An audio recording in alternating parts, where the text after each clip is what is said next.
and 4. And 4, I heard that it's a bit hard to be sure what it's supposed to mean. So the thing is here in English, this sentence, if he submits his paper to a journal, we won't include it in our book, can mean two things. In 1a, it's a bit like 彼がその論文を雑誌に提出したら、もし提出したら、本に入れない。In 4b, it's the same English sentence. In Japanese, you would probably say, since the idea here, the context is it has already been determined. The professor told him what to do with this paper. Submit it or don't submit it. And so we can say, 提出することになっていたら. That's the intention in 4b. The English sentence can have both of these meanings. 提出したら and 提出することになっていたら. Okay? 提出することになっていたら。昨日の打ち合わせで提出することになっていたら。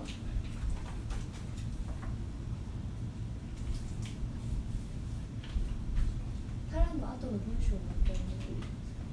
その私たちが今編集している本に入れない。もし雑誌に提出することになっていたら、この本には入れない。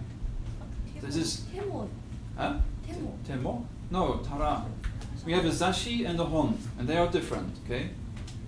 We want to consider his paper for our book, but if he submits it to a journal, then we will not include it in our book.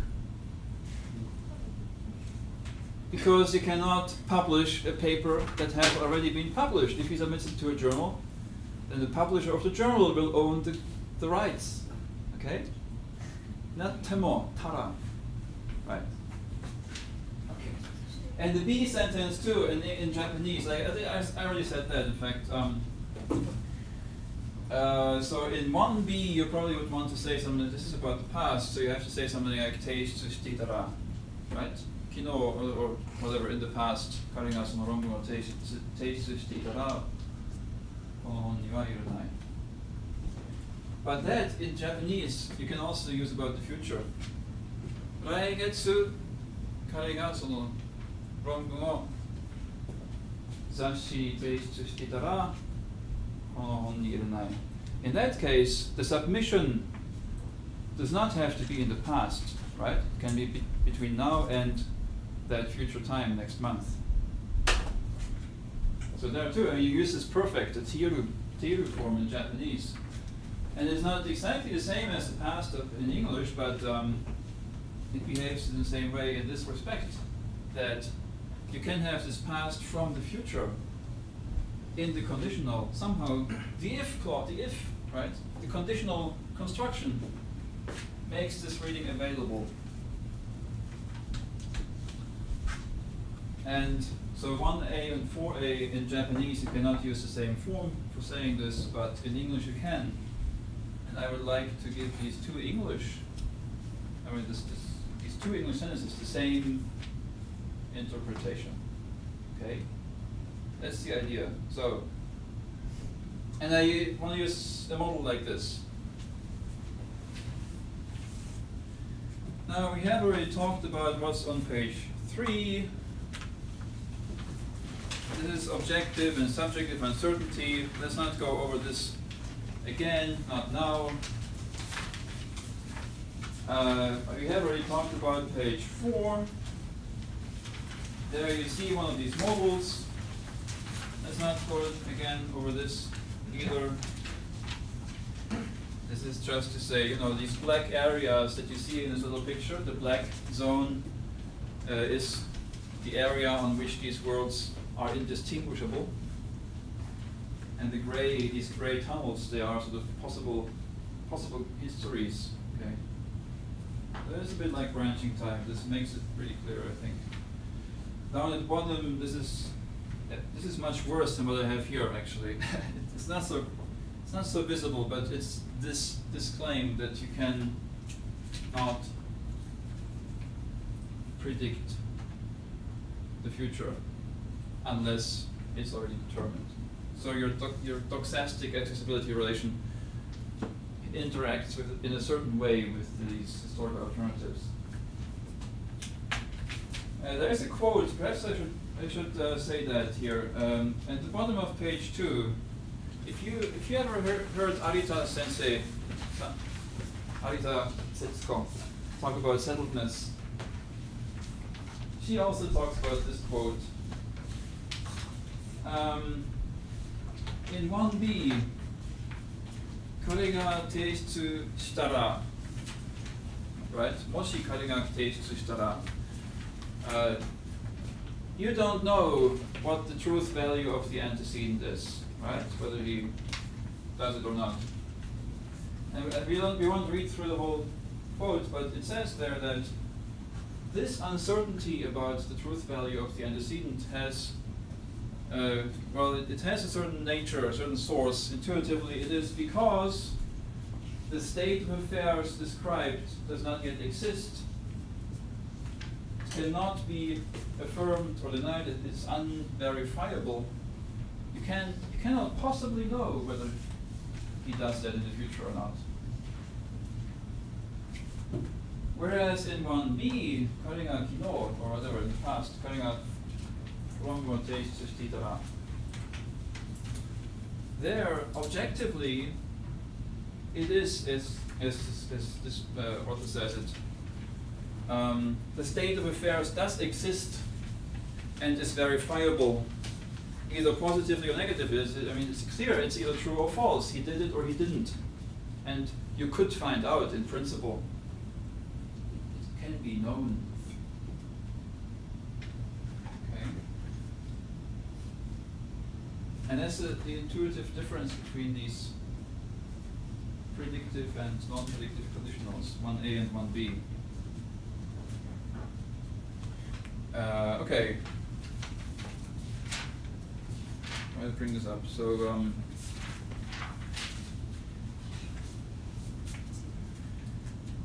well, let's skip here some of these things, and if there's any need to go back, then we will go back. In 1.4 on page 5, we'll skip this too, because I have already said what the model looks like, and this is simply a restatement of these main properties of the model. It's about accessibility relations. There are temporal accessibility relations and modal accessibility relations, right? And so from here, from some point in here, a temporal accessibility relation moves horizontally, right? From here, you can temporally, by the earlier than relation, you can go in this direction to to make statements about future and past. A modal accessibility relation acts vertically. You stay at the same time, but look at different worlds. In the temporal case, you stay in the same worlds, but look at different times. Okay? And the earlier than relation is a temporal one, and these are modal ones. And eventually there will be a relation that goes diagonally like this, but so far we don't have that. But I claim that such a thing is needed in the analysis of certain conditionals, a relation that can go in these directions. That's one of the main claims of this. Okay. There are three possible attitudes you can have towards a sentence in 1.5. Two possible attitudes. Well, it can be settled. Let me know. Settledness means truth at all historical alternatives. I said that, right? It's known if it's true at all doxastic alternatives. We had that before. It's just plain necessity. If you care, the logic of settledness is S5. The logic of knowledge is KD 4.5. The way I set it up here. because beliefs may be wrong. But that's a side issue. Let's not go too deeply into that. It is presumed decided if you know that it is settled, but you don't know which way. We just heard that in the quote that I brought up, right? You know it is settled, but you don't know which way. In this loxastic state, where you have two equivalence classes of historical alternatives, here this, and then the other one, at all of these worlds, the truth of P is, well, it's either settled, right, that P is true, or settled that P is false. And all of them here, and each of them point-wise, this is true. And down here, at all of them, this is true, right? So one or the other is true at all of these belief worlds. You know that it's settled, but you don't know which way, whether it's P or not P, that is settled. Okay? And that is different from simply not knowing what the truth value is. Here, you know more. You actually know something about the truth value, right? I mean, that it has already objectively been determined. This I propose as the formal analog of what we just heard in the quote there at the bottom of this earlier page. Here you actually, not only, it's not just that you don't know whether P is true or false. You know that objectively it is decided. And that presupposes something like that, right? That it is already decided. Whereas teishitara doesn't presuppose that it's already decided. So this difference corresponds, it has to come out of this structure of the model in some way. Right. Now, let's talk about these lambdas a little bit, but I promise, I mean, it gets very, it looks ugly when you look at these formal derivations. I will draw pictures mostly, not only for reasons of time, but in general, because it's easier to talk about just pictures. Okay, now the question is, okay, the idea here is we have a syntactic, well, I shouldn't say a syntactic tree, it's a derivation tree in the Montegovian sense. That is, I don't subscribe to any particular syntactic theory, but I believe that meanings are put together by function application. So somehow you start with something like, in this case, he arrive. No tense, no modality there right now. And then you put this together with other things like present and adverbs like tomorrow and so on. And you build up the sentence from that. At the back of the handout you see some trees that go with that. But what is this? As long as you don't have any tense or so. This refers, now this we can still read here on this handout in number 5 on page 6. In this example, he arrived. Okay, well, I have to tell you what the types of all these variables are.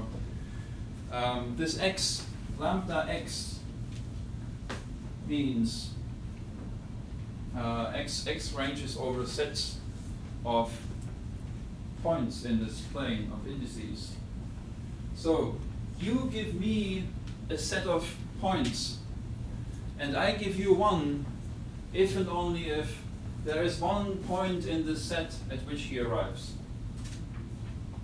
So for example here, suppose it's actually true here in this sentence. He arrives at this world at this time. So then he arrive is true of all kinds of sets that contain this point. all the sets that contain this point. Okay. Well, this is a lot of sets. Obviously, then they have to be filtered somehow, and tenses and modals and so on will bring some structure into these sets. Rule out many of them.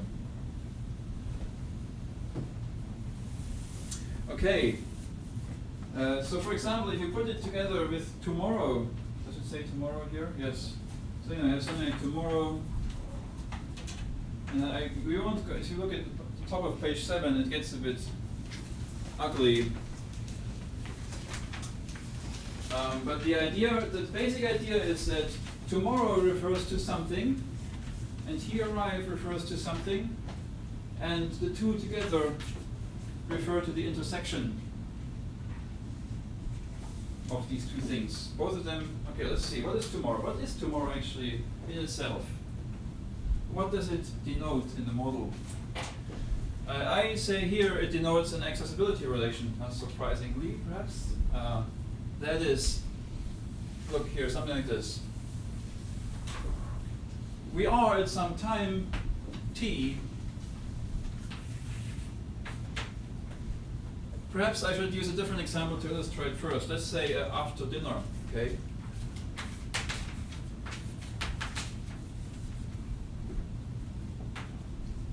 What is after dinner? You know, at this time it means something else. Say this is a day earlier, okay? This is yesterday, this is today. Here, after dinner means somewhere in here, right? Here, after dinner means somewhere here.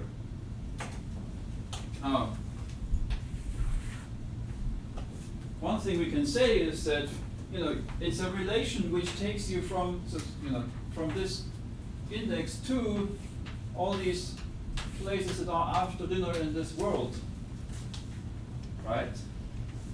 And of course not forever, because pragmatically it stops at some point. Tomorrow morning is not really after dinner anymore, right? Let's leave it alone. So we have a relation, an accessibility relation. From this point, after dinner denotes this. And if you give it this, you get this set. If you give it this, you get this set. At different alternative worlds may differ in the time of dinner.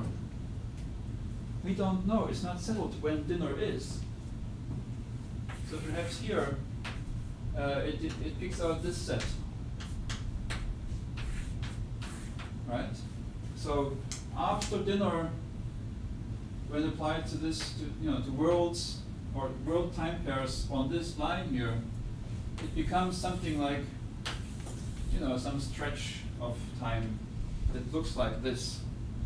And yesterday we had a different one, more like this.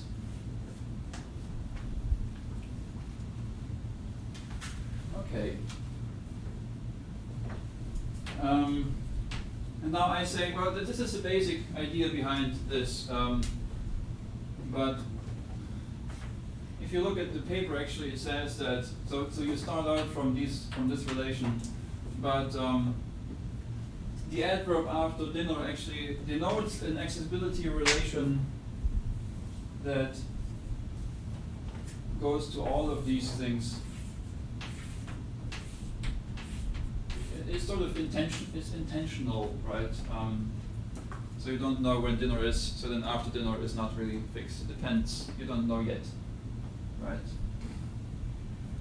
So after dinner is a set of, suppose it's just this. This area, this is what after dinner means at t. What it refers to, this set. And each of these points here, after dinner is true with respect to t. It has this parameter, right, t. And now we already have our denotation of he arrive. Okay. And then he arrive after dinner, just take the intersection here. This is it. This is the denotation of he arrive after dinner. These are the points at which it is true that it's after dinner, and he arrives. Okay. So we have already narrowed it down quite nicely. And all these adverbials like tomorrow, I didn't use tomorrow because it's easier. And it's good to see this first. In fact, tomorrow is easier because there's no variation. Tomorrow,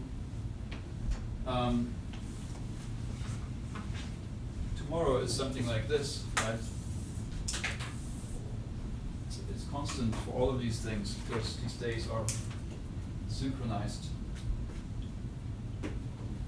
Okay, but the idea is the same. You take the intersection. He arrives tomorrow is this area. Okay. All right. So far, so good. And if you look at page 7, the top of page 7, there are lots of lambdas here, and yeah, it's a bit. Okay, let's not look at the derivation. Let's look at the last line over this, over the divider there. Lambda x1, there is a k such that x1 of k, and tomorrow k, and he arrived k, v of he arrived k, right? It's again a function, you give it a set, and it gives you a truth value if and only if the set that you give it contains a point that is both tomorrow and at which he arrives. So this is one here, whatever, what we had. Of this set, it is true that tomorrow he arrive, or that's the denotation of it. Okay, well, this is only about the temporal adverbs. Now it gets a bit more interesting here. Tenses. You can again skip something because all of this I've talked about before lunch. With the certainty condition that you get. Megan is in her office tomorrow, and so on. Where I argue that these bare tenses, they actually have this necessity operator in them. I would like to skip all the way to, oh wait a minute, where are we going? Page 9.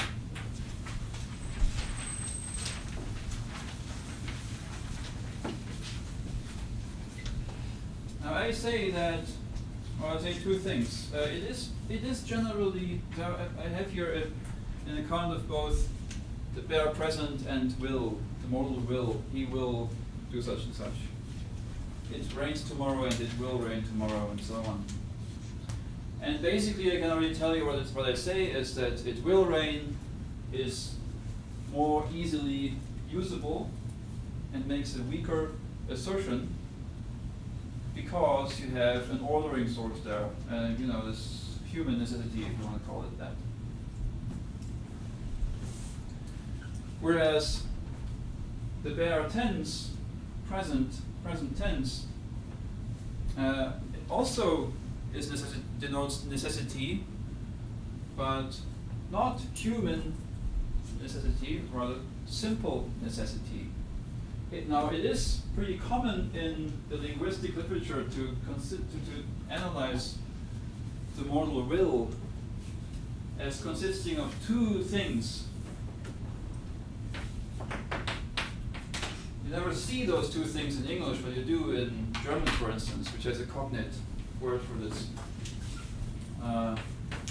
It's the present tense of something that's often called will, because this is the root. So you take it apart. Will is actually the present tense of something. Okay? And you can give different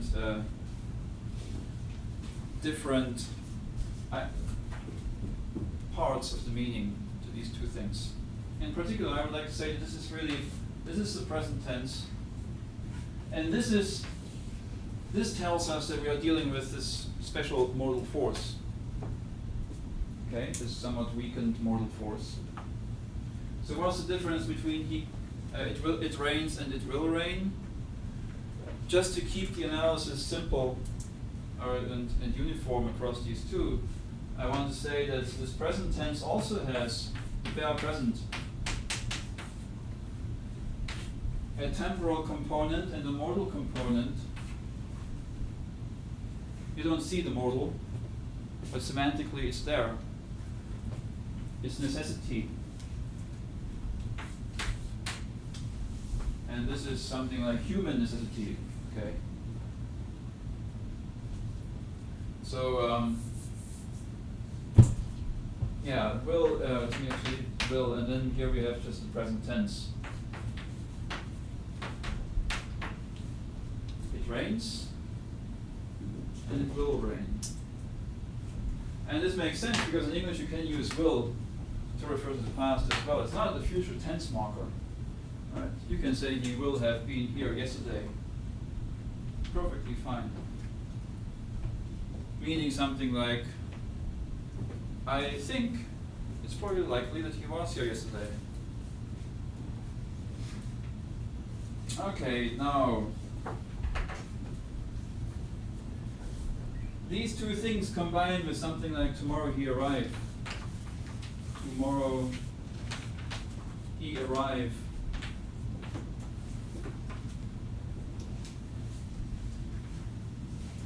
Let me improve the picture a little bit.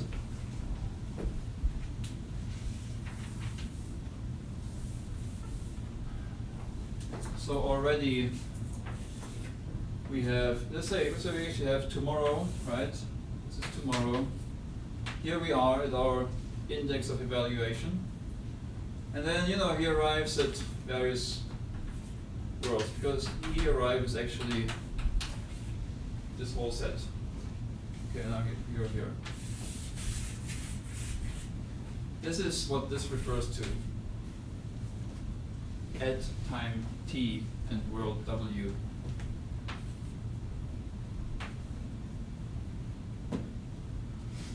Okay, now the temporal element of the present simply says, to step back a little bit.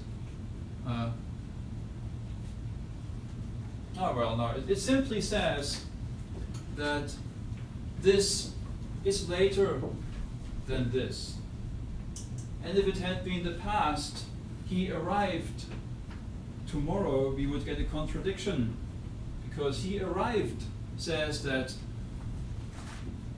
this is in the past, but tomorrow is not in the past. So he arrived tomorrow is contradictory. He arrives tomorrow is okay. Why? Well, let's see.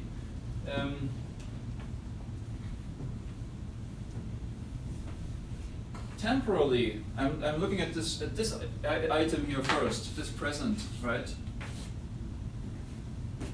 This simply refers to this accessibility relation. It means non-past. I put this on the page with some lambdas because I want it to be of a certain type and so on. Now that means present applied to this time here. It gives you this interval. Nothing else. Okay? Present applied to this time gives you this interval. And so on. For each of these things, present, well actually no, sorry, present, I have to back off, sorry. Present actually gives you the whole line from there on, I'm sorry. Present combined with this gives you that intersected eventually. But the present just denotes this. And past denotes the other direction, the whole line. Then you say, in the present and the non-past. In the non-past, somewhere here, there is a time at which is both tomorrow and at which he arrived is true. Okay. So we have narrowed it down to this intersection because tomorrow and he arrived is only true at this stretch. So this is now what present of this denotes. Okay. So at each, okay. suppose now these are the historical alternatives of these worlds. They differ only with regard to the future, not the past. They're all the same back here. Then this thing also adds something, namely the claim, for example, at this index, if this is our I, that all of them are such that there is such a time in here which is both tomorrow and in which he arrives. All of them have this. It doesn't have to be the same time at all of them, because he arrives tomorrow can be true even if it's not decided when tomorrow he arrives, what time. As long as for every possible alternative there is some time tomorrow at which he arrives. So we get necessity, a universal quantification over this, and then we get the non-past by existential quantification over this. You notice, no you don't, it's actually, it makes sense, right.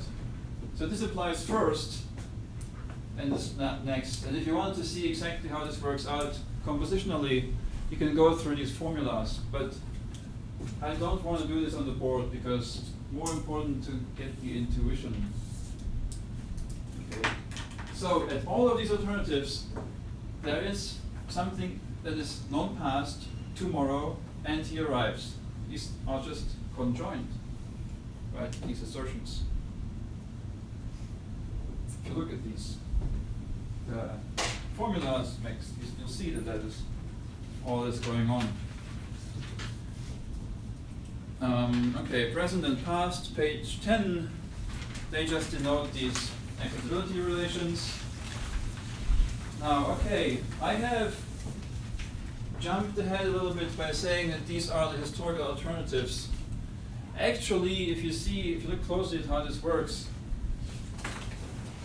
when at the time the present, and this is important for conditionals, at the time the present, when the present combines with tomorrow he arrived, you don't know yet what the accessibility relation will be. You say lambda r for some relation, right? Give me a relation, and I give you the claim that for all worlds accessible by this relation, he arrives tomorrow. It's true. So currently the relation is not yet supplied. It's still waiting for it. And it's important because if you later on, if you put a conditional antecedent together with this, that's where it comes in, before the relation is fixed. Now you can apply this function to the epistemic relation or this historical relation. In both cases, you get the assertion that all indices accessible via this relation, whichever it is, are such that there is a time that is non-past, tomorrow, and he arrive. This now for the simple sentences is the end of it. Simple sentences. Yeah. So you get the assertion, universal quantification over this, existential quantification over the time, and then all these constraints of where this time must be. Right? It can't be here, it can't be over here. All these words here, they have added constraints to that. So, and this is what's asserted by he arrives tomorrow. It's true if and only if it actually holds all of these. Okay, this is the simple sentence. Now for conditionals.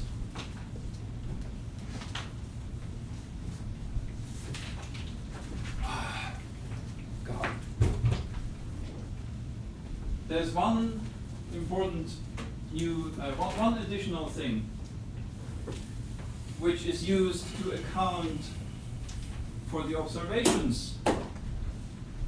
What observations? Well, 彼が論文を提出したら does not presuppose that it's already decided, right? Whether he submits it or not, even though it's about the future. But 彼が論文を提出する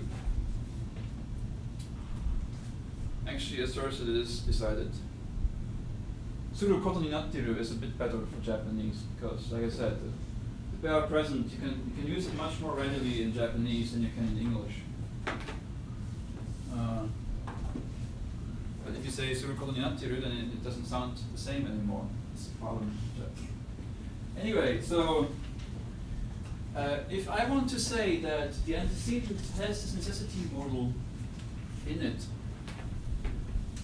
even if it's interconditional, then where does the necessity go? Why isn't it felt in the conditional if he submits his paper? He submits his paper at time t, asserts that all of these are such and such. If he submits his paper, it doesn't convey that. And the answer is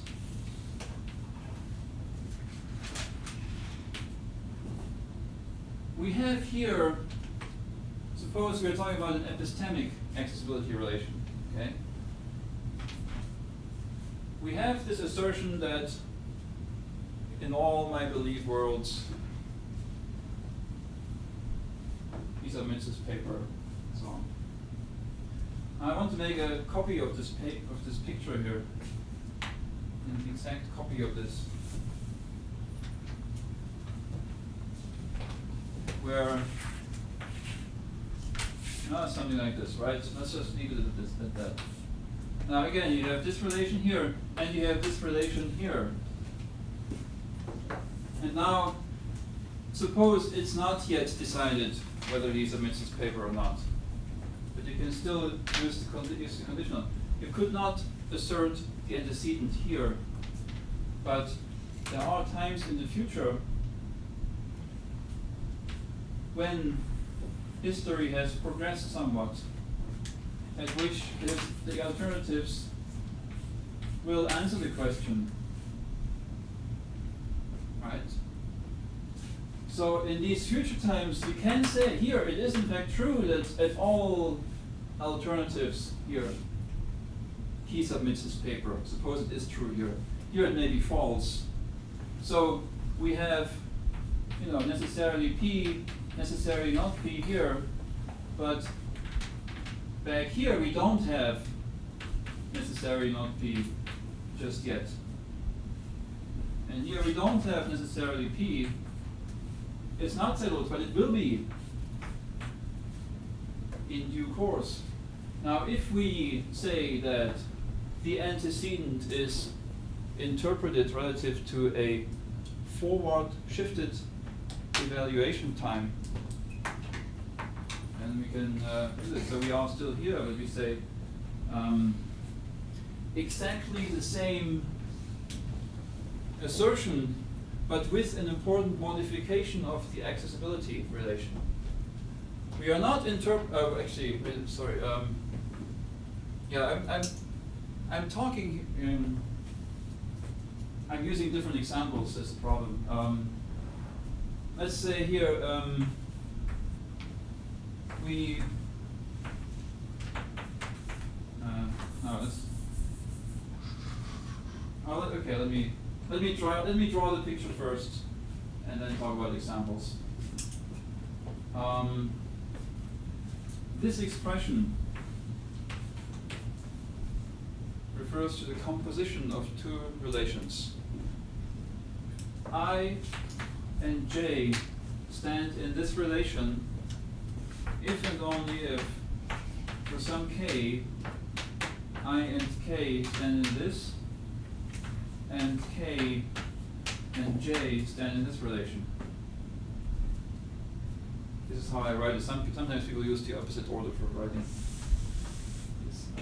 Anyway, so you put these two together. If you think about it, what if you combine these two in this way? Before, the alternatives that you quantify over with your necessity operator are all lined up here. Now, you can actually reach things over here as well, right? Because, you know, there is, here we are at I and J, and here we have our K. You go to K and then over here, right? With this new accessibility relation, you can actually reach everything in here. This whole rectangle becomes accessible. That becomes your domain of quantification. Before it was just this line, now it's this area. And now you say, it is true of all of these points that if he submits his paper is true, then we don't submit, don't include in our book is also true. Now he submits his paper it was false at all of these, right? Because it's a necessity statement. It's false at every one of these points. But it's not false here. So if this is one at which you actually submitted don't include it in the book, well, that's good, you know. And if all the P points in there are ones in which you don't include in the book, then the conditional is true. You see how this works?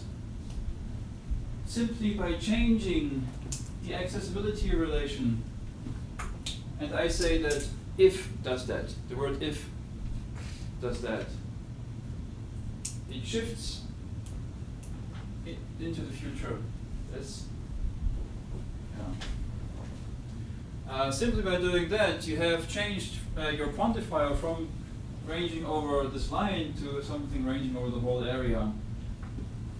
And then you can also account for the past from the future reading. Something like, if he submitted his paper tomorrow, we want, right? 来週彼が明日論文を提出していたことが分かったら something like that. I mean, to put it a bit in a wordy way. So if next week it turns out that he submitted his paper tomorrow, you can say that, and you can, in the right context, say this with fewer words. If he submitted his paper tomorrow, we won't include it in our book. Book. Now suddenly you have a past with future reference.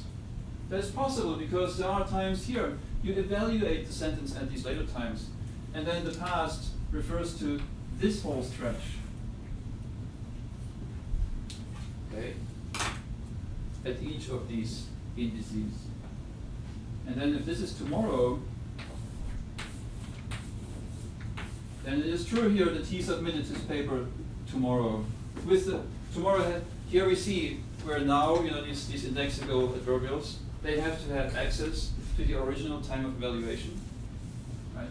So it is true here that he submitted his paper tomorrow, but only if tomorrow is, still remembers where you came from. Because tomorrow then it refers to this interval, not to this. If he submits his paper the next day, it's again different, because then the next day is not an indexical. It's okay. Different kind of adverb. And that's it. That's the story. I'm not sure if you found this easy to follow.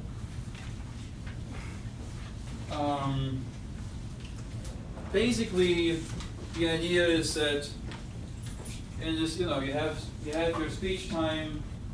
Now let me say it in a very simple. If you're familiar with the semantics, the temporal semantic Reichenbach, you have speech time, reference time, and event time. I mean, this won't really account for everything, but just to say what's behind this.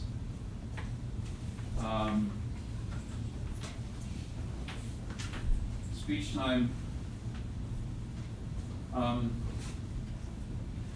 The antecedent is interpreted with respect to some speech time as prime, which cannot be earlier than the original speech time. And then everything else remains the same. And therefore, he submits his paper actually does not have this futurate flavor. It doesn't require that it's already true at all of these ones. It doesn't mean for all these alternatives. It just means, for example, for all of these guys, right here. It's true here, and maybe somewhere else. And so you can restrict the quantification over this area to those places where it is true. I have to stop now. We're running out of video space. I'll be happy to talk individually if you have more questions about this. It's a bit hard to follow this, but I hope this has illustrated some of the things that we talked about earlier, how to use these accessibility relations, how to combine modal logic and temporal logic, and probably also how much harder it is to do natural language than the language of propositional modal logic. That's trivial. That's nothing. Here, this is actually not so easy to figure out. And it's not perfect. I mean, there are some, well, it's pretty good. Yeah, I would like to stop now. Thank you very much for your attention. You have my email address on the website. Send me email. I'll still be here for some more days. I can meet. And it was a pleasure meeting you. Thank you very much.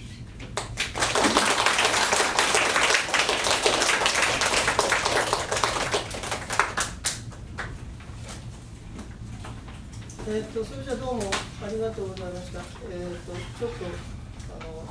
こっち来なくてよろしい。